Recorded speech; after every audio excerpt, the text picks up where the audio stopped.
म्हणजे हा तुमचा रोष परिणाम राष्ट्रवादी काँग्रेस आणि काँग्रेसपेक्षा सगळ्यात जास्त अजित पवार यांच्यावर आहे का? हा तुमचा रोष अजित पवार यांच्यावर आहे का? जानना था नहीं बिल्कुल नहीं। बघा कोणावर आप गए थे सूरत, उसके बाद आप यहाँ गुवाहाटी आए हैं और जो आरोप मतलब कई सवाल उठ रहे हैं कि आप 5 स्टार होटल में रुक रहे हैं, प्राइवेट जेट से यहाँ पर आ रहे हैं, तो आखिर इन सब का खर्चा कौन कर रहा है? तो इस पर भी कई सारे सवाल उठाए जा रहे हैं। ये ऐसे ही सवाल उठाए जाते हैं अलग अलग स्टेट में, और उनके आमदार जब जाते हैं तो वो क्या ऑर्डिनरी होटल में रुकते हैं क्या?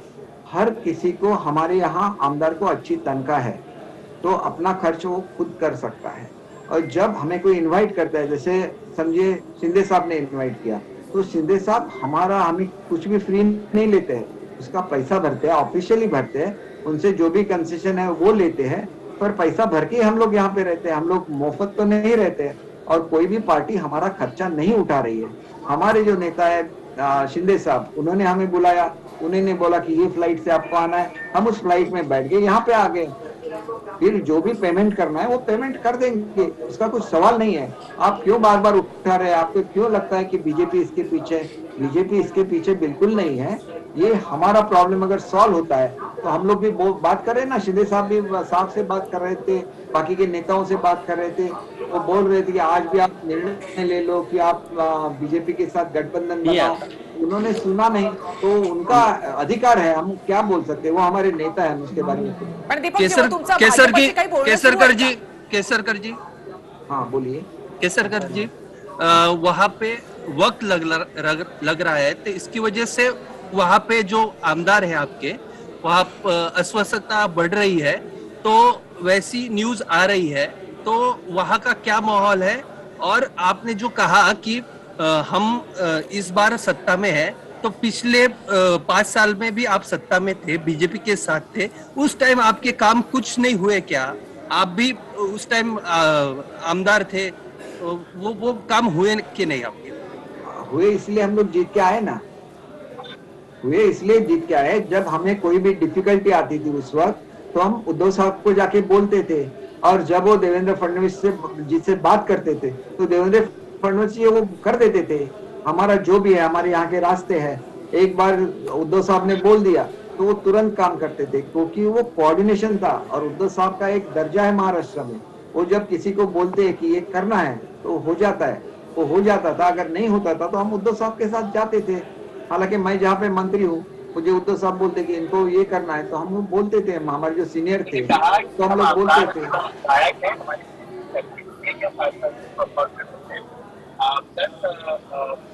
दीपक केसरकर जी, एक म्हटलं जात आहे की तुम्ही ईडीच्या भीतीमुळे भाजप सोबत गेलेला आहे, नेमकं काय कारण आहे? ईडीमुळे तुम्ही भीती किती लोकांना वाटते? तुम्ही एक गोष्ट लक्षात घ्या, 1 2 3 बाकीचे तर सर्वसामान्य शेतकरी आमदार आहेत ना, त्यांना ईडी काय लागते? त्यांना ईडी लागत नाही, बरोबर? त्यांना प्रेम लागतं, प्रेमाची कमतरता झाली, भेटीची कमतरता झाली, आणि भेटणारं कोण होतं? एकमेव एकनाथ शिंदे साहेब, त्याच्यामुळे ते प्रेम वाढलं। केसरकरजी, तुम्ही बीजेपीशी संपर्कात आहात का? तुमचं काही बोलणं सुरू आहे बीजेपीशी? आमचं काहीही बोलणं नाहीये। मला आपल्याला सांगायचं आहे की आमचा घटनात्मक अधिकार 2/3 बहुमत झाल्यानंतर जो मिळाला पाहिजे। आता घटनात्मक अधिकारासाठी किती वेळा बोलायचं? घटनात्मक अधिकार असाच मिळाला पाहिजे। मग त्याच्यामध्ये कोणतरी जाऊन बसणार उपसभापतींच्या याच्यामध्ये, त्यांना मार्गदर्शन करणार, काय करायचं होती, एवढी मोठी ऑथॉरिटी आहे। मी पुस्तक वाचा, आमच्या सह्या कन्फर्म करा, आम्हाला मान्यता द्या, आम्ही ताबडतोब येतो महाराष्ट्रामध्ये। बीजेपीकडून तुम्हाला काही ऑफर मिळालेली आहे का? म्हणजे शिंदे साहेब त्यांच्या व्हिडिओमध्ये असं म्हणाले होते की चांगलं प्रोफाईल आपण मागून घेऊ, चांगली खाती आपण मागून घेऊ, असं त्यांचं त्या व्हिडिओमध्ये होतं, तर तसं काही ऑफर आली आहे? शिंदे साहेब नेते म्हणून आम्ही शिंदे साहेबांना सर्वाधिकार दिलेला आहे, आणि त्याच्यामुळे असं आहे की शिंदे साहेब जे काय करणार, ह्या वाटाघाटी पूर्वी ज्या वेळेला मुख्यमंत्री उद्धव साहेब झाले त्यावेळेस चांगली खाती मागितली नाही, आणि त्याच्यामुळे आम्हाला जे सहन करायला लागलं, त्या पार्श्वभूमीवर आम्ही नेहमीच म्हणणार की चांगली खाती मागून घ्या, तर आपल्या लोकांची आपण कामं करू शकतो। कारण आम्ही त्यांच्याकडे जी खाती असतात ते आपल्या पक्षालाच न्याय देतात, त्यांनी संपूर्ण महाराष्ट्राला न्याय दिला पाहिजे, आणि आमच्या वाटेला जी खाती शिंदे साहेबांच्या वाटेला येतील ते प्रत्येकाला न्याय देईल। दीपकजी, माझा एक शेवटचा प्रश्न आहे. आता एकनाथ शिंदे केसरकरजी, रवींद्र साहेबांना आंबेडकर आम्ही बोलतोय. मुख्यमंत्री एकनाथ नमस्कार. शिंदे असं म्हणायचं की उपमुख्यमंत्री एकनाथ शिंदे असं म्हणायचं? माझा प्रश्न असा आहे की माझा प्रश्न असा आहे की भाजप बरोबर सरकार बनवण्याचं तुमचं हॅलो तर अशा वेळेला तुम्ही आंबेडकर साहेब, आम्ही उद्धव साहेबांना सांगत होतो की तुम्ही भाजप बरोबर सरकार बनवा, कारण आपण भाजप बरोबर युती करून लढवली नाही इलेक्शन. मग त्यांच्यावर सरकार बनवण्यामध्ये काय कमीपणा आहे? केसरकर जी, एक सवाल मेरा माझा मुद्दा टेक्निकल मुद्दा आहे. प्रश्न असा आहे की तुम्ही म्हणताय, केसरकरजी, प्रश्न असा आहे की तुम्ही म्हणताय की भाजपची कोणती साथ आम्हाला नाही. तुमचा गट फॉर्म झाल्याच्या नंतर तुम्ही काय माझा करणार? मुद्दा टेक्निकल आहे. भारतीय जनता पक्षाबरोबर जर सरकार बनवण्याचं तुम्ही ठरवलेलं आहे तर मर्जर न तुमच्याकडे कायदेशीर. हे बघा, हे लोक ज्यांना हा गट फॉर्म करतो आम्ही, त्यांना भीती म्हणतात की तुम्हाला भाजपमध्ये गेलंच पाहिजे. असं काही नाहीये. तुम्ही स्वतंत्र गट म्हणून बसू शकता. अनेक वेळेला हे घडलेलं आहे आणि स्वतंत्र गट म्हणून त्या ठिकाणी मान्यता मिळालेली आहे. तुम्ही एक गोष्ट लक्षात घ्या की ज्या वेळेला राणेसाहेबांनी सोडली शिवसेना, त्यावेळेला त्यांच्याकडे पुरेशी स्ट्रेंथ नव्हती. फक्त 20 आमदारांना घेऊन ते बाहेर पडले, म्हणून त्यांना राजीनामा द्यायला लागला आणि म्हणून त्यांना नवीन इलेक्शन लढवायला लागले. ज्यांच्याकडे 2/3 मेजॉरिटी कोणाची होऊच शकत नाही असं आजपर्यंत महाराष्ट्रामध्ये बोललं जात होतं. त्याच्यामुळे आम्ही बघायचो की काँग्रेस सगळ्यात कमी संख्या आहे तर त्यांची 2/3 कोणतरी फोडतंय का, राष्ट्रवादीचे काय फोडतंय का, पण तसं घडलंच नाही. आमच्याच पक्षामध्ये असं व्हायला लागलं की आमदारांचं कोण ऐकत नाही, आमदारांना कोणाची भेट मिळत नाही आणि त्यांचे मतदारसंघामध्ये पुढे ते पराभूत होतात की काय, अशी परिस्थिती ज्यावेळेला निर्माण व्हायला लागली त्यावेळेला आमच्याच आमदारांनी हा घेतलेला निर्णय आहे. तो निर्णय आम्ही पक्षप्रमुखांना कळवलेला आहे. पक्षप्रमुखांनी त्या निर्णयाचा सहानुभूतीपूर्वक विचार करावा आणि आज सुद्धा आम्ही सांगतो त्याप्रमाणे महाराष्ट्रामध्ये घडलं तर महाराष्ट्राचाही विकास होईल, शिवसेना सुद्धा मोठी होईल असं आम्हाला वाटतं. आणि ती शिवसेना मोठी करण्यासाठी जे कष्ट करायला लागेल ते आम्ही करायची आमची तयारी आम्ही पूर्वी करतो, आता स्वतः करू. एबीपी माझाचा एक तांत्रिक मुद्द्यावरनं प्रश्न आहे. नरहरी झिरवाळ यांच्या विरोधातला अविश्वासाचा प्रस्ताव तुमच्या गटानं नेमका कसा दिला होता? कारण तो ऑनलाईन आला, तो एका ईमेल आयडी वरनं आला ज्याची पडताळणी अजून करणं बाकी आहे. तो फेटाळलाय प्रस्ताव नेमका कसा दिला गेला होता? आपल्यावरचाच प्रस्ताव फेटाळणं हे मॅडम कितपत योग्य आहे, किती नीतिमत्ता त्याच्यामध्ये आहे हे आपण विचार केला पाहिजे. आणि तुम्हाला त्याच्यामध्ये अधिकचं काय पाहिजे असेल तर तुम्ही ते मागून घेतलं पाहिजे. कारण प्रस्ताव ज्या व्यक्तीकडे असेल, म्हणजे आरोपी आणि जज एकच असू शकत नाही वस्तुस्थिती आहे. परंतु महाराष्ट्रामध्ये काय झालंय की दुर्दैवाने आज आपल्याकडे सभापती नाहीत आणि अध्यक्ष नाही आणि त्याच्यामुळे उपाध्यक्ष आणि उपसभापतींकडे ही जबाबदारी आलेली आहे. शेवटी या एवढ्या मोठ्या पोस्ट आहेत की त्यांच्या विरुद्ध आम्ही काय बोलू शकत नाही. आम्ही फक्त त्यांच्या विरुद्ध अविश्वासाचा ठराव मांडू शकतो.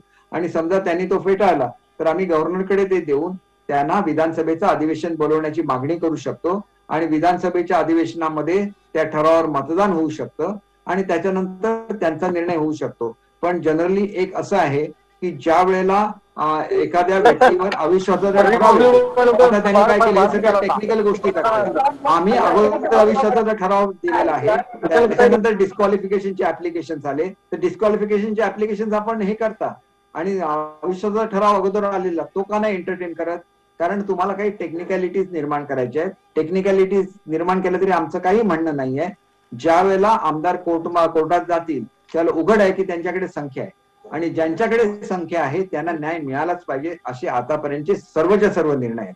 त्याच्यामुळे केवळ तुमच्याकडे ते पद आहे म्हणून तुम्ही जर मॅनिप्युलेट करण्याचा प्रयत्न केला तर मग नाईलाजास्तव कोर्टामध्ये जायला लागतं. त्याच्यामध्ये त्यांच्याबद्दल डिसरिस्पेक्ट नसतो, परंतु न्याय प्रत्येकाला मिळाला पाहिजे ही भूमिका असते.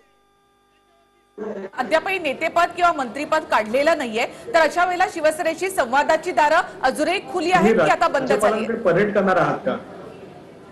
आवश्यकता असेल तर आम्ही परेड करू, कारण आमच्याकडे खरीच लोक आहेत. तुम्ही ते व्हिडिओ बघता, त्यांचे पर्सनल व्हिडिओज आम्ही काढलेले आहेत की त्याच्यामध्ये आम्ही आमच्या स्वखुशीने इथं आलो, आम्ही व्यवस्थित इथं आहोत, सगळं त्याच्यामध्ये लिहिलेलं आहे. आणि व्हिडिओ कॉन्फरन्सिंगवर आता अख्खं गव्हर्नमेंट चालतंय तर व्हिडिओ कॉन्फरन्सिंगवर बोलावं ना कोणी ते आमच्याशी, काही हरकत नाहीये. ती सुविधा आहे ना. करोनामध्ये मीटिंग कशा होत होत्या, सगळ्या व्हिडिओ कॉन्फरन्सिंगवर होत होत्या. घ्या तसं व्हिडिओ कॉन्फरन्सिंग.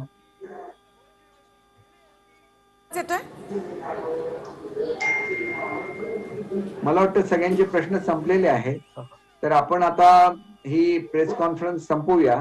जर कोणाला इतर काही पर्सनली विचारायचं असेल तर मी आपल्याला उपलब्ध होईन. फक्त माझ्या जिल्ह्यातल्या पत्रकारांची एक व्हिडिओ कॉन्फरन्सिंग म्हणजे आपल्यासारखं झूमद्वारे मीटिंग आहे. तो वेळ बघून आपण कोणीही सांगितलं तर आपल्या प्रत्येक प्रश्नाची उत्तरं द्यायची आमची तयारी आहे. आमची मनं साफ आहेत. आम्ही अजून शिवसेनेमध्येच आहोत. आम्ही रिक्वेस्ट केलेली आहे मुख्यमंत्री महोदयांना.